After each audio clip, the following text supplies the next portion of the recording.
أعوذ بالله من الشيطان الرجيم. بسم الله الرحمن الرحيم.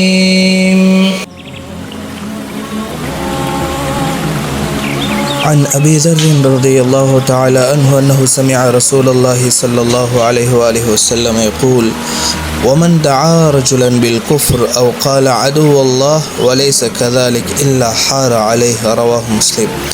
எவரேனும் யாரோ ஒருவர் காஃபிர் என்றோ, அதாவது இறை மறுப்பாளர் என்றோ, அல்லாஹ்வின் விரோதி என்றோ அழைத்தாரானால் அவர் எவ்வாறு அழைத்தாரோ அதே போன்று அவர் காஃபிராக இல்லையெனில் இவர் சொன்ன வார்த்தை இவரிடமே திரும்ப வந்துவிடும் என்று ஹபீபுனா ஸல்லல்லாஹு அலைஹி வஸல்லம் அவர்கள் கூறியதாக ஹஸரத் அபூ தர் அல்-கிஃபாரி ரலியல்லாஹு தஆலா அன்ஹு அவர்கள் அறிவித்துள்ள இந்த ஹதீஸானது இமாமுனா முஸ்லிம் ரஹிமஹுல்லாஹ் அவர்களின் ஹதீஸ் கிரந்தத்தில் பதிவு செய்யப்பட்டுள்ளது.